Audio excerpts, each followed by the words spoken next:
Now I want to get into economics. Again, for me, history matters. Let us go back to 1890.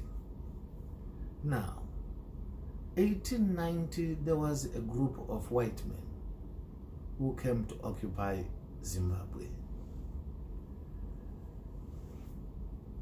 What is striking is this, that they decided they had found their country called Rhodesia, and they had to make Rhodesia how they wanted it to be like. So they worked so hard using the country's resources to build Rhodesia. What I am saying is this: there is nowhere in history where it is written that Rhodesia was built by Britain or by South Africa. It was built by Rhodesians, that group of white people who called themselves Rhodesians. And they worked so hard using the resources of the country.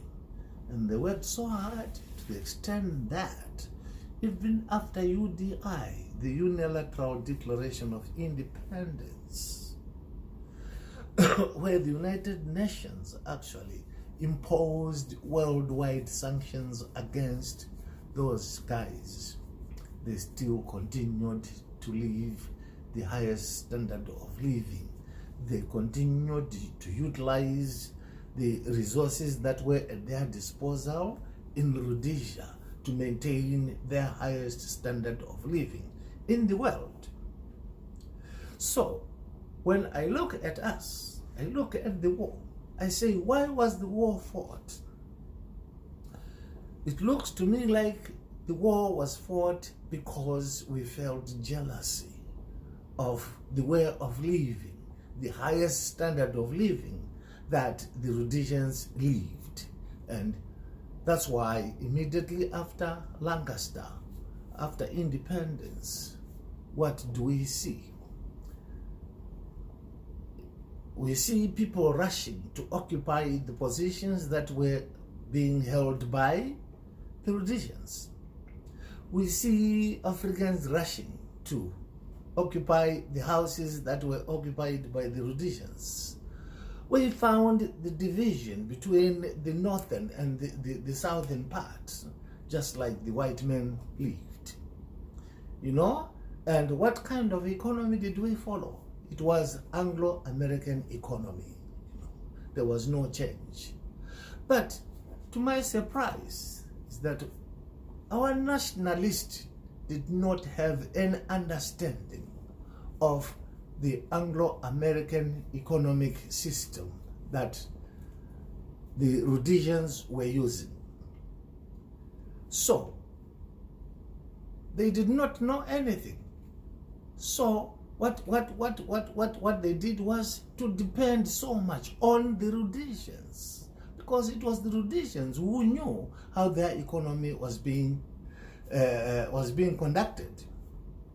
So, what I'm trying to point out is this, that we failed to craft an economic system that would be workable for Zimbabweans. And the economic system should have been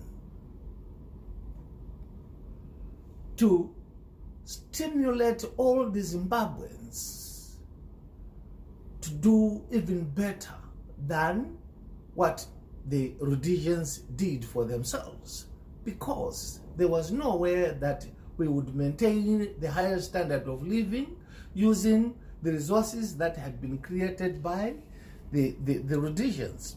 That would get depleted, as it was meant for just a few people, and now we were many, you know. And during the war, what we should have told our cadets is that we were fighting the war in order to do much more than what the Rhodesians can do.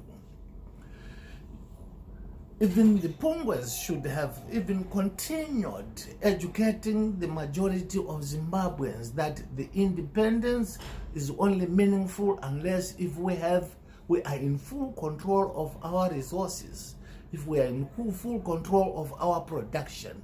that production should have been the ideology of the Rhodesians, the Zimbabweans.